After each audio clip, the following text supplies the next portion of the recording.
Bangladesh Myanmar সীমান্ত সংলগ্ন মিয়ানমারের অভ্যন্তরে দেশটির বিদ্রোহী বিভিন্ন গোষ্ঠীর সঙ্গে ব্যাপক সংঘর্ষ চলছে তাতমাদো হিসেবে কুখ্যাত দেশটির সরকারি সেনাদের। সম্প্রতি এই সংঘর্ষের আঁচ এসে পড়ছে সীমান্তের এপারে বাংলাদেশেও। গেরিলা যুদ্ধে বিদ্রোহীদের হাতে ব্যাপক মার খাওয়ার প্রতিশোধ নিতে জঙ্গি বিমান ও হেলিকপ্টার থেকে বিদ্রোহীদের অবস্থানে নিয়মিতভাবে হামলা চালাচ্ছে তাতমাদো। মিয়ানমারের বিমান বাহিনীর বাংলাদেশের আকাশসীমা লঙ্ঘনের ঘটনাও ঘটছে। পাশাপাশি বিদ্রোহীদের সঙ্গে তাতমাদোর সংঘর্ষের সময় ছোড়া গুলি গোলাও এসে পড়ছে বাংলাদেশের সীমান্তের ভেতরে। এরই মধ্যে নোম্যান্স ল্যান্ডে এসে পড়া গোলায় মারা গেছেন এক রোহিঙ্গা শরণার্থী, আহত হয়েছেন বেশ কয়েকজন। ঢাকার পক্ষ থেকে এসব ঘটনায় মিয়ানমারের রাষ্ট্রদূতকে ডেকে কড়া বার্তা দেওয়া হয়েছে।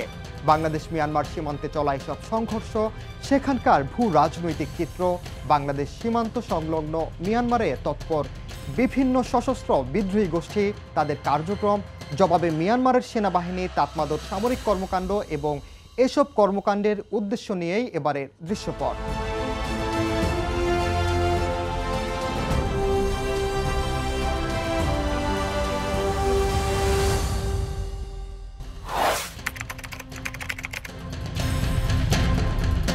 উদ্দেশ্যমূলকভাবে বাংলাদেশ সীমান্তে সংঘাত বাঁধাতে চাইছে মিয়ানমার।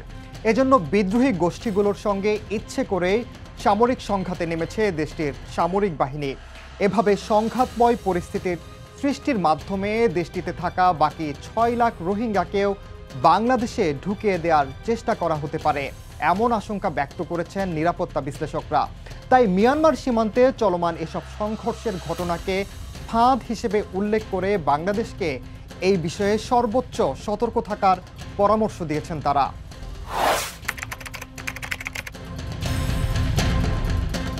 যুদ্ধ বিমান থেকে বাংলাদেশের অভ্যন্তরে মর্টার শেল ছোড়া এবং সামরিক হেলিকপ্টারের আকাশসীমা লঙ্ঘনের ঘটনায় ঢাকায় মিয়ানমারের রাষ্ট্রদূত উ অং খোমোয়কে ডেকে প্রতিবাদ জানিয়েছে পররাষ্ট্র দপ্তর। একই সঙ্গে এই ঘটনার ব্যাখ্যা চায় ঢাকা।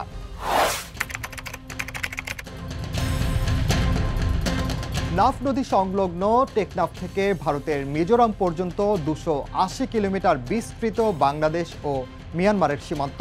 সীমান্তের বাংলাদেশ প্রান্তে রয়েছে কক্সবাজার, বান্দরবান ও রাঙামাটি জেলা, আর মিয়ানমার প্রান্তে রয়েছে রাখাইন ও চীন রাজ্য। রাঙামাটির বিলাইছড়ির ধুপানিছড়ায় বাংলাদেশের সঙ্গে মিলিত হয়েছে ভারতের মিজোরাম এবং মিয়ানমারের চীন রাজ্যের সীমান্ত। এই স্থানটিকে এজন্য ৩ মাথা হিসেবেও অভিহিত করা হয়। অত্যন্ত দুর্গম এই অঞ্চলে মিয়ানমারের সরকারের নিয়ন্ত্রণ দুর্বল থাকায় এখানে সক্রিয় তৎপরতা রয়েছে আরাকান আর্মি, চীন ডিফেন্স ফোর্স ও চীন ন্যাশনাল আর্মি সহ দেশটির অনেক বিদ্রোহী গোষ্ঠীর।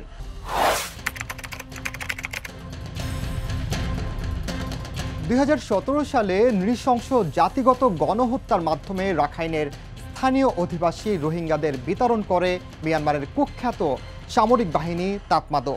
এরপর থেকে কিছুটা স্থিতিশীলতা বিরাজ করলেও গত ২ মাস ধরে আবারও লড়াইয়ের তীব্রতা বেড়েছে বাংলাদেশ ও ভারত সীমান্ত সংলগ্ন রাখাইন ও চীন রাজ্যে। বিশেষ করে বান্দরবানের ঘুমধুম ও তম্বু সীমান্ত সংলগ্ন মিয়ানমারের অভ্যন্তরে চলছে জোর লড়াই। গত ৪ সেপ্টেম্বর বাংলাদেশ সীমান্ত সংলগ্ন মংরুতে আরাকান আর্মির হামলায় মিয়ানমারের সীমান্তরক্ষী পুলিশের অন্তত ১৯ সদস্য নিহতের দাবি করা হয়। এরপর মিয়ানমারের সেনাবাহিনী যুদ্ধ বিমান এবং হেলিকপ্টার নিয়ে বিমান হামলা শুরু করে। রাখাইন রাজ্যের একাধিক স্থানে বিমান ও হেলিকপ্টার থেকে গোলা বারুদ এবং ক্ষেপণাস্ত্র ছোড়া হয়।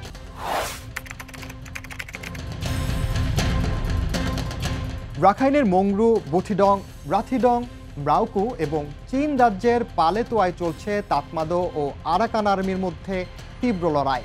পালেতোয়া জায়গাটা যদিও চীন প্রদেশে পড়েছে, কিন্তু আরাকান আর্মি মনে করে এটা উত্তর আরাকানেরই অংশ। জায়গাটি বাংলাদেশ সীমান্ত থেকে মাত্র ১৮ কিলোমিটার দূরে অবস্থিত।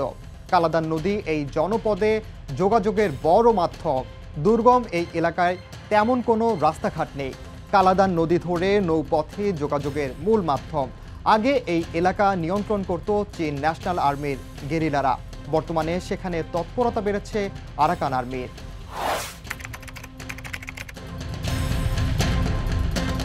মিয়ানমারের সবচেয়ে গরিব প্রদেশ চীন, তবে ইদানিং এই এলাকার ভূ রাজনৈতিক গুরুত্ব বেড়েছে ভারতের একটি প্রকল্পের কারণে। ভারতের উত্তর পূর্বাঞ্চলীয় রাজ্যগুলোর সঙ্গে সমুদ্র পথে যোগাযোগ সুগম করতে ভারতের মিজোরাম ও মিয়ানমারের চীন ও রাখাইন প্রদেশের মধ্য দিয়ে একটি যোগাযোগ নেটওয়ার্ক তৈরির প্রকল্প হাতে নিয়েছে ভারত।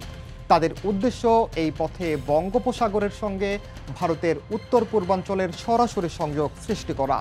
মিজোরামের আইজল থেকে চীন প্রদেশের পালেতোয়া হয়ে রাখাইনের সিত্তে পর্যন্ত কালাদান বহুমাত্রিক যোগাযোগ প্রকল্প নামে $484 মিলিয়ন প্রকল্প বাস্তবায়ন করছে ভারত। তবে 14 বছর হয়ে গেলেও কাজটি শেষ করতে পারেনি নয়াদিল্লি। এই অঞ্চলে চলমান সংঘাতের পেছনে কালাদান প্রকল্পের ভূমিকাও রয়েছে বলে মনে করেন বিশ্লেষকরা।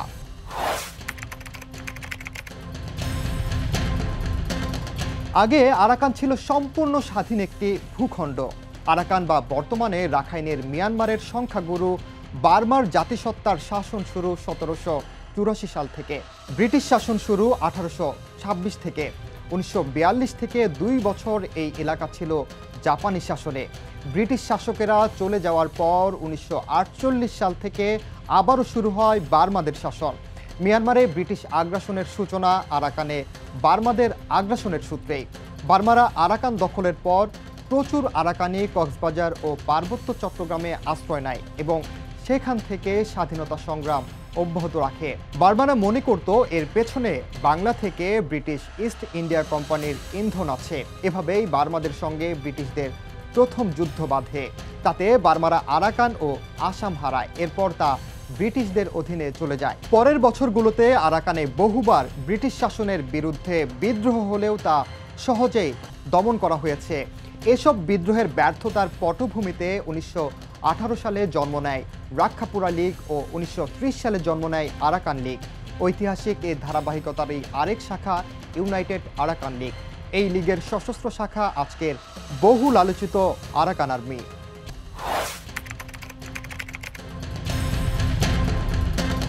মিয়ানমারের কাচিন রাজ্যের লাইজাতে আরেক বিদ্রোহী গোষ্ঠী কাচিন ইন্ডিপেন্ডেন্স আর্মির সহায়তায় আরাকান আর্মি প্রতিষ্ঠিত হয়।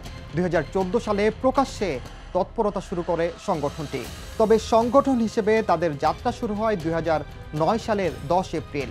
এর নেতৃত্ব দিচ্ছেন থন রাট নোয়িং। নায়োথং অং হলেন এই দলের সাধারণ সম্পাদক। তাদের উদ্দেশ্য মিয়ানমারের কবল থেকে আরাকানকে পুনরুদ্ধার করে অতীতের সার্বভৌম আরাকান প্রতিষ্ঠা করা। 2016 সালের শেষের দিক থেকে মিয়ানমারের শান রাজ্যে তাতমাদোর বিরুদ্ধে কাচিনদের পাশাপাশি লড়াইয়ে নামে আরাকান আর্মির সদস্যরা। মাত্র কয়েক বছরের মধ্যেই তাদের সদস্য সংখ্যা ছাড়িয়ে যায় 7,000-এর বেশি। আরাকান আর্মির ঘাঁটি রয়েছে চীন রাজ্যের পালেতোয়া এবং রাখাইন রাজ্যের কায়ুতাকা, বুথিডং, রাথেডং ও পনিয়াগুনে। আরাকান আর্মির অস্ত্র ও গোলাবারুদের যোগানদাতা ও তাদের পরামর্শক হল কাচিন ইন্ডিপেন্ডেন্স আর্মি ও তাদের মিত্র ইউনাইটেড ওয়াই স্টেট আর্মি।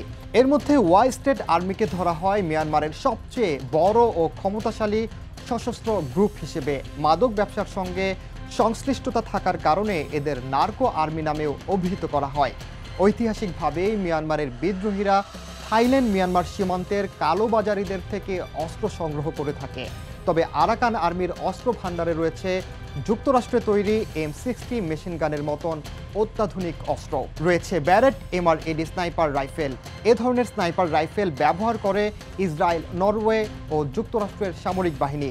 উন্নত অস্ত্রশস্ত্র ছাড়াও সদস্যদের জন্য বেশ ভালো পোশাক এবং যথেষ্ট খাবার ও রেশনের ব্যবস্থা রয়েছে আরাকান আর্মির।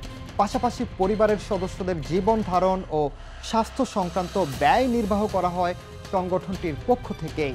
তবে তাদের অর্থায়নের উৎস নিয়ে রয়েছে ধোঁয়াশা। বিদ্রোহী গোষ্ঠীটির দাবি, সমর্থকদের দেয়া সহায়তা ও অনুদান থেকেই চলে তাদের সাংগঠনিক কার্যক্রম। তবে মিয়ানমার সেনাবাহিনীর অভিযোগ, সশস্ত্র এই সংগঠনটি মাদক চোরাচালানের সঙ্গে জড়িত।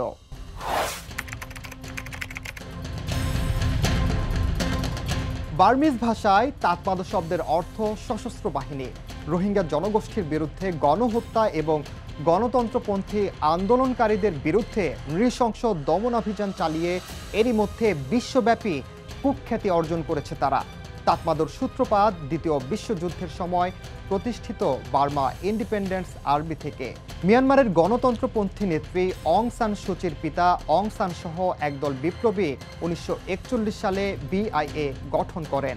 অবশ্য 1948 সালে ব্রিটেনের কাছ থেকে স্বাধীনতা লাভের মাত্র মাসখানেক আগে 1947 সালের জুলাই মাসে আততায়ীর হাতে নিহত হন অং সান। তবে তার মৃত্যুর আগে থেকেই বিআইএ মিয়ানমারের অপর মিলিশিয়াদের সঙ্গে সমন্বয় করে জাতীয় সশস্ত্র বাহিনী গঠনের কাজ করে। স্বাধীনতার পর যা তাতমাদো নামে পরিচিতি পায়। স্বাধীনতার পর থেকেই এই বাহিনী দ্রুত ক্ষমতা ও প্রভাব অর্জন করে। 1962 সালে অভ্যুত্থানে দেশটির বেসামরিক সরকার হটিয়ে মিয়ানমারের নিয়ন্ত্রণ নেয় এবং এরপর থেকেই একচ্ছত্রভাবে দেশটির শাসন করছে তারা।